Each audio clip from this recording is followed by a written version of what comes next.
Hello and welcome to the Total Entertainment Podcast with me, Paul Collis. Today we're going to take a look at Johnny Marr, who was supporting Blondie on her UK tour. So let's get started, shall we? So Johnny Marr, born John Martin Mayer on the 31st of October 1963, is an English musician, songwriter and singer.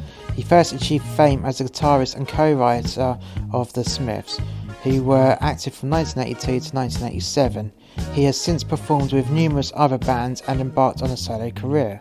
Born in Manchester to Irish parents, Marr formed his first band at the age of 13. He was part of several bands with Andy Rourke before forming The Smiths with Morrissey in 1982. The Smiths attained commercial success and were critically acclaimed, with Marr's jangle pop guitar style becoming distinctive of the band's sound, and separated in 1987 due to personal differences between Marr and Morrissey. Since then, Marr has been a member of the Pretenders, There, Electronic, Modest House and The Cribs, and he has also become a prolific session musician, working with names such as Talking Hands and Hans Zimmer. Having released an album titled Boomslang in 2003 under the name Johnny Marr and the Healers, Marr released his first solo album, The Messenger, in 2013. His second solo album, Playland, was released in 2014, followed by a third called A Comet in 2018. Marr's autobiography, Set the Boy Free, was published in 2016. Marr was voted the fourth best guitarist of the last 30 years in a poll conducted by the BBC in 2010. Phil Alexander, editor-in-chief of Mojo, described him as arguably Britain's last great guitar stylist. In 2013, NME honoured Marr with its Godlike Genius Award.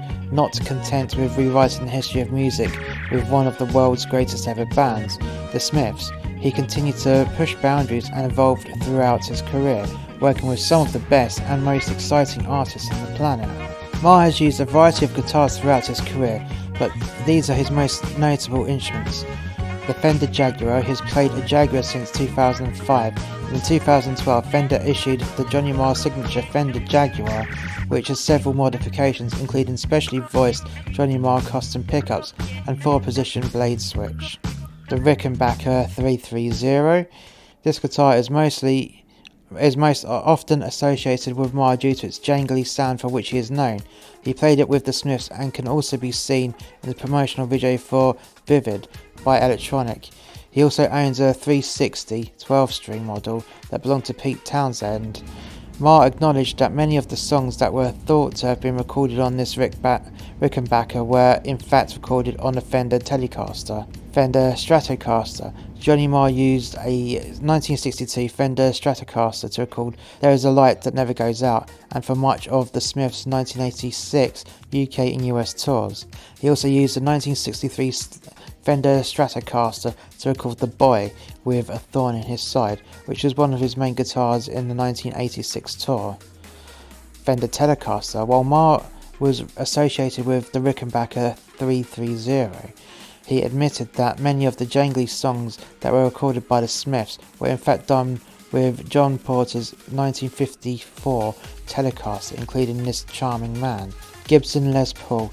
Marr owns several, including a rare 1960 model. His Cardinal Red Les Paul was acquired in 1984 and was used extensively with the Smiths, and with There appearing in the video for Dogs of Lust. He has now added a Bigsby tremolo system to his guitar, as well as Seymour Duncan pickups with coil taps. He gave his 1960 model, also previously owned by Pete Townshend, to Noel Gallagher during Oasis's formative years. Gallagher broke the guitar's neck, hitting a fan who jumped on stage. Marr then gave Gallagher yet another vintage black Gisborne Les Paul, used on much of The Queen Is Dead, so Oasis could carry on touring. Gibson ES355. His cherry red model was used heavily in the Smiths during the 1984 and inspired Suede guitarist Bernard Butler and Noel Gallagher to buy one for themselves. It was bought for him by Seymour Stein in New York as an incentive for the Smiths to sign to his label, Sire Records. He also owns a black model which appears in the video for Forbidden City and For You by Electronic, and a Sunburst 12-string model that was used heavily in the Smiths' final LP, Strange Ways, Here We Come. This 12-string model was later given to Bernard Butler. Gibson SG. Marr used a cherry red SG as his main guitar when playing with the Healers. He also owns a unique blonde SG. Fender Jazzmaster. Marr used several Jazzmasters whilst a member of the Modest Mouse. Marr has used Fender amplifiers almost exclusively throughout his career. During his time with the Smiths, he used a twin reverb, a Dulux reverb and a Bassman, amongst others. He has also used the Fender Champ with the and the Cribs. When playing with the Cribs, he used a Super reverb. Marr's love of the Fender sound continues to this day with his Dulux reverb. He has used other amps, including the Roland JC120, Vox AC30, Mesa Boogie and Marshall cabinets. Marr typically uses Boss Effects units, notably that company's CE2 chorus effect, the TW1 Touch wah-wah pedal and the OD2 overdrive pedal. In 2007, Marr was appointed using a visiting professor in music at the University of Salford, where he delivered an inaugural lecture on the 4th of November 2008, and a series of workshops and masterclasses to students on the BA Honours Popular Music and Recording Programme.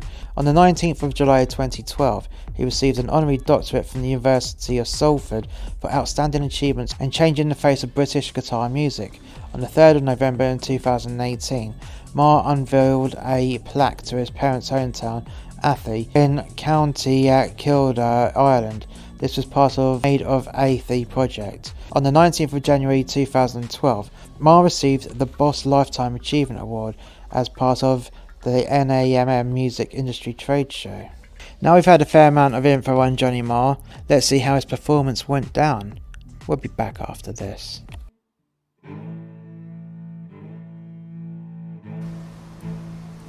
So not only does Monster X Media have a series of podcasts, but we also have a series of books. The first book is actually two books, it's Volume 1 and Volume 2, of A Tribute to Working at Sea. The best fiction is based on truth. This is a compilation of short stories, rants and poems loosely based on the author's experience at working on a cruise ship. Some of these stories are based on actual events but highly exaggerated, whilst other stories are pure fiction. The title of the book, A Tribute To, is fitting with the tone of the book because, like a tribute act, it is a blatant altered reality where you can enjoy it knowing it's not quite the truth. There are things with alcoholism which used to be highly prevalent within workers in the cruise industry, as well as stories with a sexual nature. So sit down, relax and enjoy the ride of A Tribute to Working at Sea Volumes 1 and 2.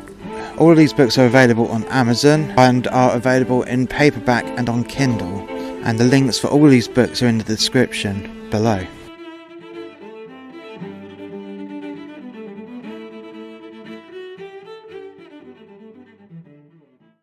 And we're back. So Johnny Marr, his intro started with some slow music, slow lighting. I want to say slow lighting, lights are just scanning the audience really slowly, and the LED had a distorted silhouette image of Johnny Marr and his guitar twice. I want to say twice, it would be one was left and one was on the right.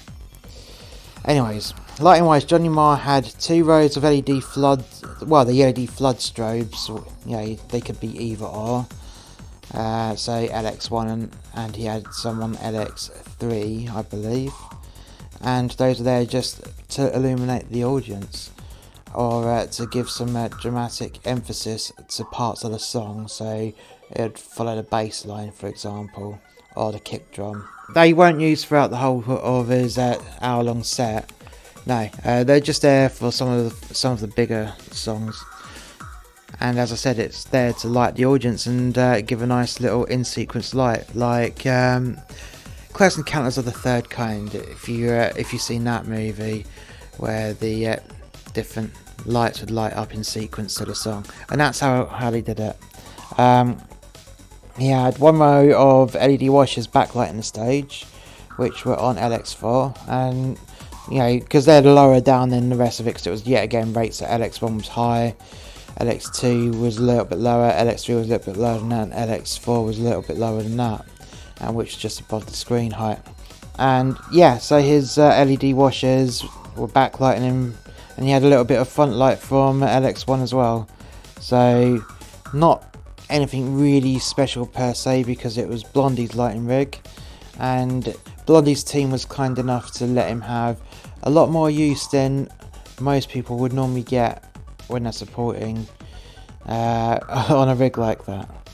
But anyways, so his lighting was a combination of flash and trash, and when I say flash and trash, everything just flashing, and washers, and that was pretty much it, because Johnny Marr didn't need any of the big expensive toys, or go for the full scale massive lighting effects.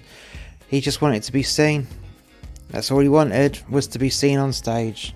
Sound wise, it was very bass heavy in the mix, though I would say it is a gold standard in the sound clarity, but it wasn't the 22 carat clarity, it's more like 18 carat clarity. It's where some of the vocals got lost within the bass, or some of the instruments just kind of merged together. It just wasn't as clear as it could have been, but it's just the different styles of mixing. It wasn't bad, it wasn't terrible, it didn't sound like a shed, and it didn't sound echoey and full of reverb. For me, it was just a bit too bass heavy, so certain things got bled out, but not too much though. Now, performance wise, Johnny Marr had a great set with his unique guitar sound being prominent throughout. Vocally, Johnny Marr still has a good voice, and it's just as good as it always has been. And he interacted really well with the band, I have to say, where they're not just on there to be paid as a day job, they're there enjoying themselves, playing together, and it came across really well. And one thing that I found was brilliant. One of his 80s songs, I don't know the name of it, the drummer stood up from the main kit, turned to his right, and there was the electronic drums, and is hammering away at those. And at the same time, the bass player went stage right to a nice little keyboard perch, and he was just doing some bass riffs on the keyboard, because he was the whole purpose for that was to recreate the actual 80s sound that he had originally. And it was good, it was fun to watch that, actually. Very fun to watch that. It's like, yes, so that's how they created those sounds on the old electronic devices. And it's good though, it really is. Now, how did the audience respond to the show?